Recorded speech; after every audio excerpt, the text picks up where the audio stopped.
Hey there, this is your host, Dr. Lori Friesen, and you're listening to episode number 122 of Beginning Teacher Talk. Just because you're a beginning elementary teacher, there is no need for you to struggle like one. I'm dedicated to being the mentor for you that I wish I had when I first started teaching.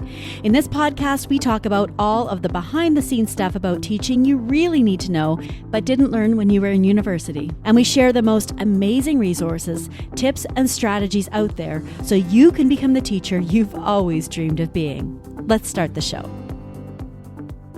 Well, hey there, my friends. Welcome back to episode number 122 of the podcast. And I'm your host, Dr. Lori Friesen. And we're going to talk all about desk pets in your classroom. We're going to talk about, is this a yay or a nay? And we'll talk about how to manage them. So desk pets have become all the rage. I think they first started with a teacher posting a video about how she used desk pets in her classroom on TikTok. And since then, the idea has spread like wildfire on the internet. They are super adorable. So we're going to talk all about what they are and how you can use them in your classroom. But especially, we're going to talk about tips and tools and strategies when it comes to managing desk pets in your classroom, because I think that's where it can get a little bit complicated. Now, before we dive into today's topic, I want to take a moment to invite you into my free 7-day challenge. If you're a new teacher and you're just getting ready to set up your first classroom, you really don't want to miss this. I only open it up a couple of times a year, and it's open right now for the next 7 to 10 days. So inside this free 7-day challenge, I'm going to walk you through the 7 essential things you need to do before you set up your first classroom so you can avoid the mistakes that so many new teachers make, just like I did. So I'll also include some awesome freebies inside that challenge. Each day is jam-packed full of valuable information, practical information that you don't learn in university, and tips and strategies for how to get started when it comes to setting up your first classroom. Also, stay tuned because next week I'm going to be inviting you into my free masterclass. It's called 4 Secrets to Success in Your First Years of Teaching. And inside this masterclass, we're going to talk all about what you can do this summer to be truly prepared for the school year. I offered this masterclass in May. We had about 2,000 teachers sign up for it. So if you're wondering if it's worth your time, I promise you, it is. You really don't want to miss it. So I'll be giving you more information about where you can sign up for that masterclass next week. In the meantime, join our private Beginning Teacher Talk private Facebook group if you haven't already, because you will get all of the updates about the masterclass inside that group as well. And also make sure you get on my email list. Anytime you download a freebie from me, I give you the option of getting on my email list.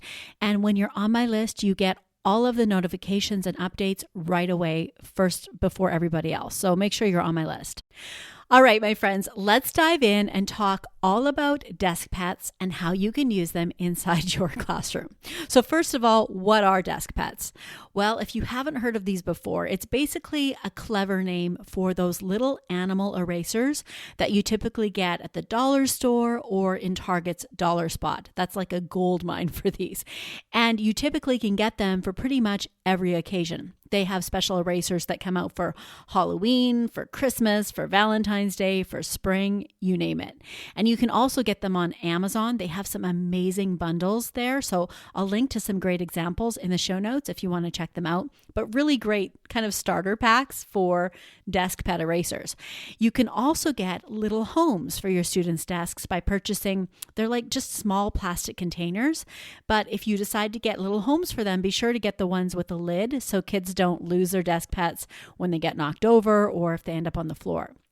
You might even want to invite your kids to make their own label for their desk pets, or you can provide one for them for their little houses, which will ensure that they don't get lost or mixed up between students. So the idea is that kids can earn their little desk pet and their home, and then they can earn other things like food for their desk pet, accessories for their desk pets, which are also other little erasers, or they can even earn companions for their desk pets in what you call a pet shop. So you can set that up in a section of your classroom. You can make desk pet blankets or beds out of square scraps of material. Kids can purchase stickers in the pet shop to decorate the insides of their pet habitats. Amazon has some amazing starter packs of desk pets, like I mentioned before. And they include all of the accessories. So I'll link to some of the best ones I've found in the show notes for you, so you can kind of get a visual of what it all looks like and check them out. Some teachers even send home a note to parents inviting them to create a desk pet habitat for their pets over the weekend. I'm not sure if I would want to do that myself. It just depends on where you're teaching, because there's always such a range of what students have access to at home. And it's just unfair in some cases when they come back to school and some of them have these luxury, habitats all designed with their parents' help, and other kids don't have anything. So I don't know. I think I almost want to just collect things in my classroom and let the students create their habitats in the room. So you can also have your students sign adoption certificates for their desk pets, and you can have them sign a contract for how they're going to show kindness and respect to their little desk pets. So what's so cool about this whole idea of desk pets is that if you don't already know this, I actually created an entire literacy program around a concept that is very similar to desk pets. It's called How Dogs Help Kids Read and Succeed. And the basic premise of the program is that we give each child a little stuffed dog to name and foster for 10 weeks while they participate in the program. And during those 10 weeks, the students work on specific reading skills and try to teach their little puppies how to read. Now I'm doing air quotes. You can't really see me right now, but keep in mind the kids are in second grade. So they're all in this. Like, they really get excited about the concept of helping their little pets learn how to read. But it's also all about showing compassion and learning compassion for animals. So at the end of 10 weeks, once the students have met their reading goal, they get to adopt their little stuffed dogs. And it sometimes takes longer for some kids to adopt their dogs than others, but once they've met their reading goal, they all earn their little stuffed dogs, and we have this big adoption ceremony, and they get to take their little dogs home. You've never seen kids work so hard to reach their reading goals. And that program actually came out of my research for my PhD, where I examined how children experience reading and writing with a therapy dog. And that's why I think the reason, or part of the reason, that desk pets work so well with children is because children naturally live with one step in reality and the other in imagination. Also, kids are natural caregivers, and it's very rare for children to be the ones in control, the ones in charge, getting to take care of somebody else. Most of their lives, children are the ones being cared for.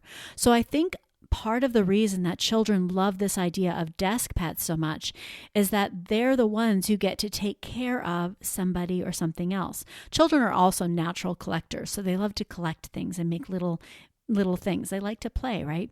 And it's the reason that children love dolls so much. They get to model what they see their parents doing to care for them, and they get to be the ones in charge. So the last step in all of this, of course, is a way for the students to earn their desk pets. So a lot of teachers have used desk pet dollars or some kind of a token economy system for students to earn their desk pets. So in many ways, I think that desk pets could be a fabulous classroom management tool and a great motivator for kids inside your classroom. However, I think it's important to talk about a few caveats and to consider a few different things about how to implement desk pets and some simple systems to set up in advance so they don't become a huge distraction. So now that you know what desk pets are and kind of how it all works, here's what I would recommend. I hear a lot of new teachers saying that they can't wait to start the school year with desk pets, but I actually wouldn't recommend that you start the year with desk pets. The start of the school year should be all about teaching routines and expectations. And I think that when you're a new teacher especially, it's going to be too much to manage having desk pets and a pet shop and a token system for individual children starting at the beginning of the school year. Remember, teaching all of your routines and expectations is going to be new for you as well. And that's going to be a lot for you to manage without adding desk pets on top of that. If you're part of my Ready for School Academy, you'll hear me saying over and over again that the first few weeks of school really should be all about helping the students to earn a class reward. You really want to be developing a classroom community in the first few weeks of school, and nothing helps create that more than encouraging the students to all work together and support each other in achieving a class reward that everyone can enjoy. So maybe at the beginning of the school year, your class is working towards the right of having a desk pet system in their classroom. You could do something like that. I don't really like individual token economy systems for the first few weeks of school, because the most important thing for me in those first few weeks in the first month of school is setting that tone of working together and supporting each other to earn something as a class. I think it can be really fun to implement these systems and these strategies to reward students individually once you've established your classroom community and the essential systems and routines that you'll need throughout the whole year first. But diving straight into desk pets at the beginning of the year is something I think you're going to regret doing. You might not, but overall, I think it's going to be really challenging. So if you're considering using desk pets in your classroom, which I think could be a fabulous classroom management tool, if you implement it correctly, I would wait until after the first month. So focus on setting all of your expectations on your routines and practicing them and creating a cohesive classroom community where everyone feels supported, part of a team, and part of your classroom, before you start rewarding individual children and maybe creating some competition among students. So secondly, I don't think I would use desk pets throughout the entire school year. I really believe that variety is the spice of life, and any management technique is likely only going to work with students for a certain period of time before it just becomes another thing you do in the classroom. So I love switching things up with my students and trying different things throughout the school year. So I love the idea of maybe starting desk pets as something special to do maybe around the Halloween season, for example, or when you're gearing up towards report cards and your students need a little extra incentive during that heavy testing period, or maybe even for the holiday or winter or Christmas season, depending on what your school celebrates. I think that you'll find that if you try to use desk pets throughout the entire year, it's going to get old and it won't be nearly as motivating for kids as it would be if you only pulled this technique out seasonally to use with students. So what I would do is I would have the students get to earn their desk pets and their habitats for a period of time. And then they get to take their desk pet and accessories home. But they can leave their habitat container at school. You can pack the habitats away until you reopen the pet store again, and they get to earn a new desk pet during the next season. I think this would help to keep things fresh for your students. It would let them start over fresh again and try a different desk pet with different accessories. It also will prevent your habitats from getting too built up and them having too many things in them. I also don't think I would use desk pet dollars for something like this. Instead, I would use punch cards. I'm going to be putting together a whole desk pet starter pack that I'm going to have available in my TPT store if you want to check it out. I'm going to create punch cards so students can earn accessories by filling out their punch cards. I think it would be much easier to manage punch cards than it would desk pet dollars. It's also a lot easier for you to prep and keep track of. So if you're listening to this podcast when it first comes out, watch for that desk pet resource in my store. It'll be there sometime in July or August. I'd also make sure that you set up very clear boundaries around when students are allowed to have their desk pets out.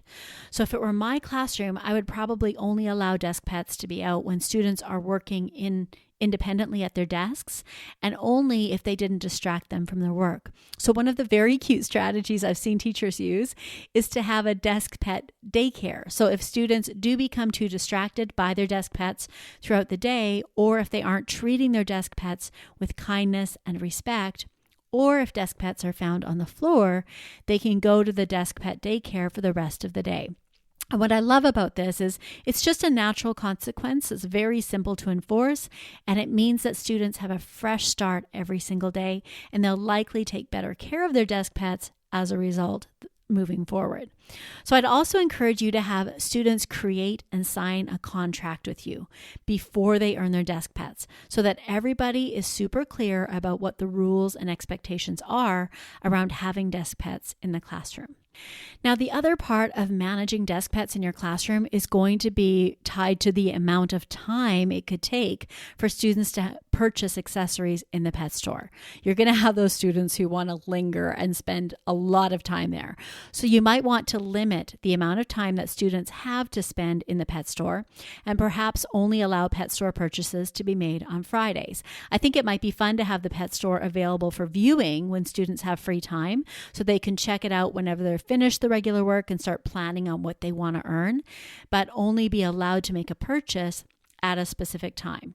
So the nice thing about having punch cards is that you won't have a whole group of students wanting to spend time in the pet store all at once, because of course, students are not going to earn the reward all at the same time. So you might want to limit the amount of items in the pet store at any given time to make it easier for students to make their choice quickly. So if you have 25 students, I wouldn't have more than about 25 or 30 items for students to choose from in the pet store each week. When there are less things to choose from, it'll take less time for the students to choose the reward they want. The other mistake I see teachers make is putting all of these desk pets in a giant jar, and kids have to sort through them all, which first of all isn't very hygienic, but secondly is going to take them a long time. So you might want to just add a few things to the pet store every Monday to keep things fresh so that there's a rotating offering in your store with not too many things included all at once. That'll also help you to notice what your students are really into and know what the most popular items are, so you can restock your erasers that are popular with your students instead of buying things that they might not be interested in. It also might be helpful to keep the pet store covered with one of those mesh covers that you see for food outdoors, so students can check out the pet store without being able to touch anything. Again, I'll show you examples of what this could look like and where you can get a sample storage solution to showcase your adorable desk pet store. I think it's such a great idea. Overall, I do love the idea of desk pets. I think it could be a very fun way to inspire and motivate your kiddos. I love that it can teach them compassion for animals through all of the different lessons you can teach. And I also really love the idea of tying desk pets and their accessories to a unit of study you're doing. So for example, if you're studying underwater or marine life in your science unit, wouldn't it be cool to have marine life desk pets available for your students to adopt? So lots of fun things to consider and to try, but just be sure that you have clear classroom management strategies in place like we've talked about on this podcast so that they are a positive contribution to your classroom community. Okay, so let's do a quick recap of what we've talked about in terms of classroom management strategies when it comes to desk pets inside your classroom. So number one, I recommend that you don't start the year with desk pets. Instead, focus on a class goal while your students learn and practice the routines and expectations you'll have in your room, and consider implementing desk pets after the first month. Number two, consider only using desk pets seasonally and send them home several times throughout the year so you can keep things fresh for your students and so they don't build up and have a lot of things in their habitat. Third, consider maybe using punch cards instead of desk pet dollars as an easy way to keep track of how many points students have earned towards their next desk pet accessory. That's hard to say. Desk pet accessory. Okay. Number four, be sure to establish clear boundaries around when students are allowed to have their desk pets out and when they're not. So I would consider creating a desk pet daycare where you can keep desk pets who have become too much of a distraction that day so students can enjoy a second chance the next day to show you that they know how to treat their desk pets with kindness and respect without distracting them from their work. So number five, to help establish these boundaries, consider having your students create and sign a contract with you. Again, I'll give you an example in my Desk Pet Starter Pack on TPT to help you get started. And number six, as part of this, be sure to decide in advance how often students will be able to visit the pet store. Will it be every Friday, every day before home time, or some other time that works with your schedule? And finally, number 7, consider only having 25 or 30 items in your pet store at one time. So it's easier for your students to make a decision, and then just keep adding new items to your store each week to keep things fresh. You might also want to use a mesh food cover over your pet store so students can't handle the pet store items unless the store is open. All right, my friends, I hope that you have a fabulous week. I hope you do try desk pets in your classroom. I think they would be really fun, and post pictures inside our Beginning Teacher Talk Facebook group because I want to see what they look like inside your classroom. Also, if you haven't signed up for my free 7-day challenge, make sure you go ahead and do that right away. I'll include the link for the 7-day challenge inside the show notes for this episode 122. Join my Beginning Teacher Talk private Facebook group and be sure to watch for my invitation to my free masterclass, which will be coming very soon. I can't wait to connect with you again next week. And until then, remember, just because you're a beginning elementary teacher, there is no need for you to struggle like one. Bye for now.